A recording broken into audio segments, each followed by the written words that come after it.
हज़रत अबू हुरैरा फरमाते हैं कि अल्लाह के नबी ने फरमाया, अला अदुल्लुकुम अला मा यमहुल्लाहु बिहिल खताया, क्या मैं तुम्हें वो चीज़ ना बताऊं कि जिसके ज़रिए से गुनाह माफ़ होते हैं, व यरफ़उ बिहिद दरजात, और दरजात बुलंद होते हैं। क्या मैं आपको वो अमल ना बताऊं कि जिसकी वजह से गुनाह मिटते हैं और दराजात बुलंद होते हैं। क़ालू बला, सहाबा कहते हैं कि हमने फरमाया अल्लाह के नबी सल्लल्लाहु अलैहि वसल्लम ज़रूर हमें वो चीज़ बताइए। तो आप सल्लल्लाहु अलैहि वसल्लम ने फरमाया, इस्बाग़ुल वुज़ूइ अलल मकारी, मुशक्क़त के बावजूद कामिल वुज़ू इख्तियार करना, यानी अच्छी तरीके से पाकी इख्तियार करना, मुशक्क़त के बावजूद, सर्दी के बावजूद, तकलीफ़ के बावजूद मुकम्मल वुज़ू हासिल करना।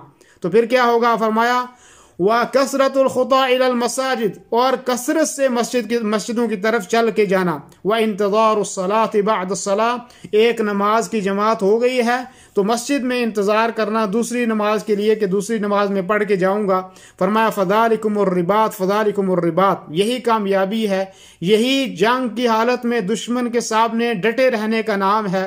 तो गोया कि अल्लाह के नबी सल्लल्लाहु अलैहि वसल्लम ने इस रिवायत में सहाबाए किराम को गुनाहों के मिटने वाले अमाल की तरफ इशारा किया और दर्जात के बुलंद करने वाले अमाल की तरफ इशारा किया, और फरमाया कि जो वो अमल के जिससे गुनाह मिटेंगे और दर्जात बुलंद होंगे, उनमें से पहला अमल ये है कि तकलीफ़ के बावजूद, मुशक्क़त के बावजूद आदमी अच्छे तरीके से वज़ू करे।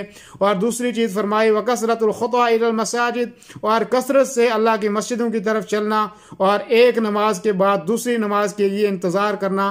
फरमाया अल्लाह के नबी सल्लल्लाहु अलैहि वसल्लम ने ये सबसे बड़ी कामयाबी है और यही दुश्मन के सामने डटे रहने का नाम है, और यही मार्का की हालत में उसके सामने, उसके मुकाबले में खड़े रहने का नाम है। तो गोया अल्लाह के नबी सल्लल्लाहु अलैहि वसल्लम ने इसमें मस्जिद की तरफ चलने की अहमियत की तरफ इशारा किया।